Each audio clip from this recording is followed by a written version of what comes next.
Hello, it's Tuesday the 27th of June.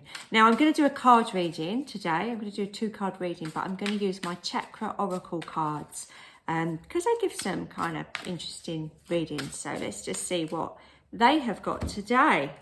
Okay, we have got grief and we have got mysticism. Oh, I've not seen that card before. Oh, interesting. Look at this lady. Literally, you can only see her nose poking out from that outfit. Where is this lady? You can see all of her, can't you? And she's really, really sad because her little puppy dog's passed away. But she's allowing herself to grieve. Whereas this lady, I'm really drawn to the fact that she's actually on the back of the cards as well. I don't know what to make of that, to be honest. That's two very different messages, isn't it? Although, are they? Because I'm just trying to... Sometimes my guides give me cards and they're random and they're difficult to interpret. And I immediately think, oh, I'm really rubbish at this. I can't possibly give a message.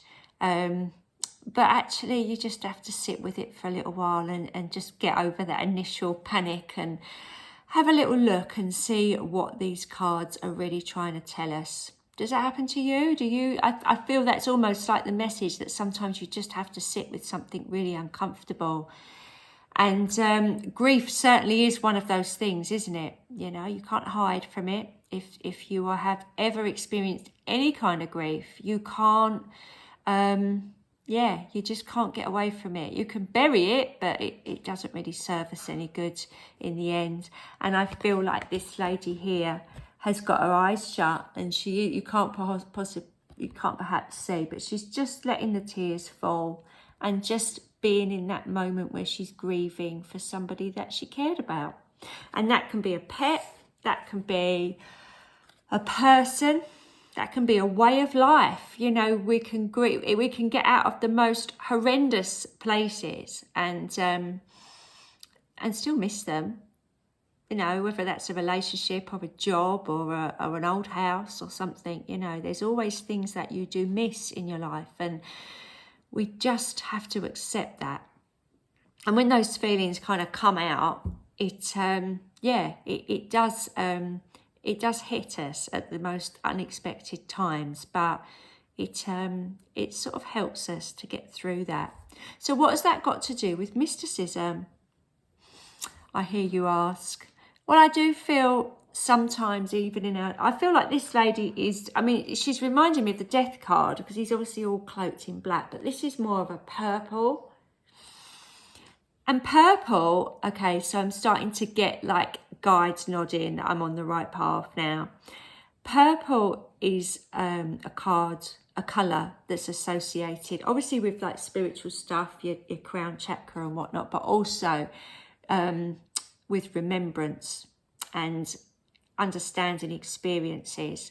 So I really feel that this is an important message about those dark or deep feelings that we have to have and sit with that are really uncomfortable, grief being one, of course. I really feel that is a message that we can draw on those feelings to understand ourselves and understand the world and understand our soul a little bit more and what makes us tick. And this lady seems to be walking past this door, doesn't she? As if like she knows where she needs to go. She doesn't need to take shelter. She doesn't need to go in. She's kind of going in a particular direction. Because I really feel sometimes that the idea of having lots of understanding about all human emotions and all aspects of life actually draw us closer to spirit and closer to our guides.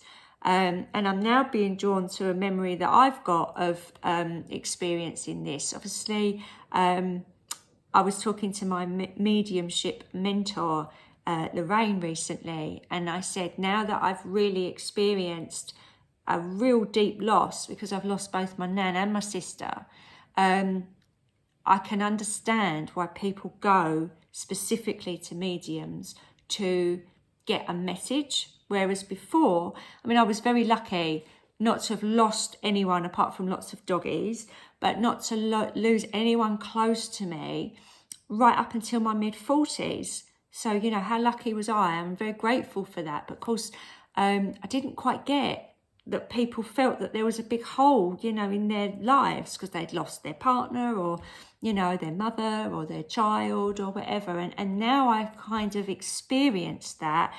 I feel that's drawn me closer to the spirit world. And also, I do feel that I've now got a connection, a very deeper connection with my nan and sister in the spirit world. I do almost feel like they're tuning in and dropping a song on the radio and, you know, all those kinds of things. And or, you know, something happens in the day and I really feel like that's them guiding me. So it's given me a more openness to all the mysticisms and the wonders of the world, and made me realise, or not that I didn't realise it before, but I've got even a real first-hand experience of how those connections work, and that our earthly plane is not just the only one out there. You know, I did get that. Obviously, I did get it, but now I really get it. Does that make sense to you? And I really feel that this link, actually, whereas before I didn't see that there was a link, but now I'm kind of tapping into my own experiences, I can see that there is a very deep link to that.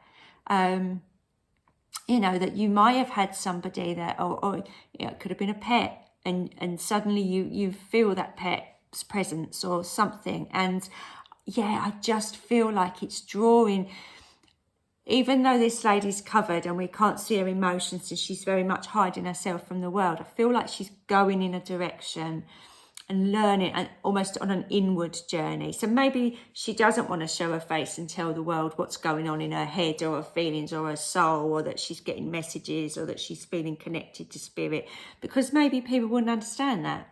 But this is a real inner search to understanding that there's a big universe out there, and the quest to kind of learn even more about it. I feel like this is a thirst, you know, and it's like I want to, you know, quench that thirst and gather in as much information as I can about the worlds that I thought I knew or didn't know about, and now I want to know more and more.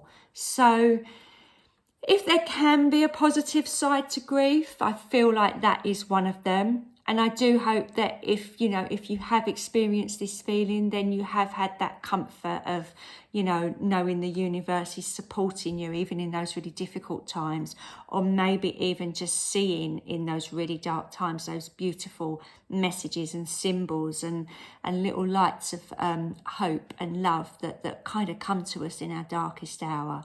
So there we go. That was, I don't know why that's come up today.